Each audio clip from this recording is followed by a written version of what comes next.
Good morning, my thanks for coming. Please help yourself to breakfast. Sponsored today and all this week by Ellen Schiff Meir and Lisa Goodman to commemorate the arts of Ruth Mushkin, Rachel Bas Eliezer, Yehuda, Neshama Shab, and Aliyah. Amen. We read about in this week's parsha about the plague of darkness. And according to the Medrash, this plague was unique because Jews died. Jews who were assimilated, didn't want to leave Egypt, died during this plague. And how many died according to the Medrash? So there are three different opinions. One is only one Jew in 5 survived, only one in 50, and one in 500.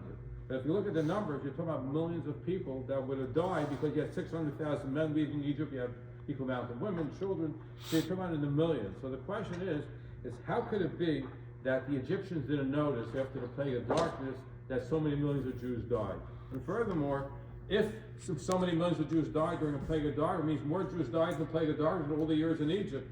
And furthermore, the Makos were used to inflict punishment on the Egyptians. It would seem the Jews got punished more than the Egyptians. How could this be the case? So Rabbi Shimon Schwab has a very unique answer. And he says only a handful of Jews died during the plague of darkness. So how do you explain the Medrash? He said the Medrash is based on how many potential descendants that one would have.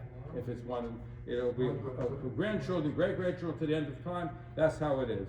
So, and he brings a proof to his thought from Bereshit. Bereshit, we know the Cain killed Hevel, and God says to him, your blood of your brothers comes forth from the land. And Rashi says that it's written blood in the plural because it's based on the Gemara that it's also referring to his future descendants. He didn't just kill him, he killed his future descendants as well.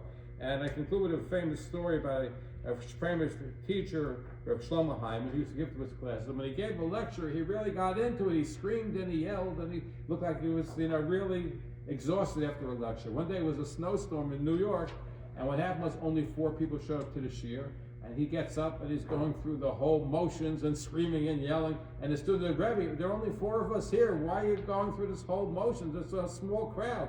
So he says, listen, you think I'm just speaking to you? I'm speaking to you and your children, and all your descendants as well. And that's the lesson called Rav Shmuel Shlomo. I think it's a very interesting of analyzing it, because otherwise we have a problem that so many more Jews died than Egyptians, and that certainly looks like it wouldn't punish the Jews more than the Egyptians. I think Rav Shimon Schwab has a very unique, but I think a very palatable answer. Have a wonderful day.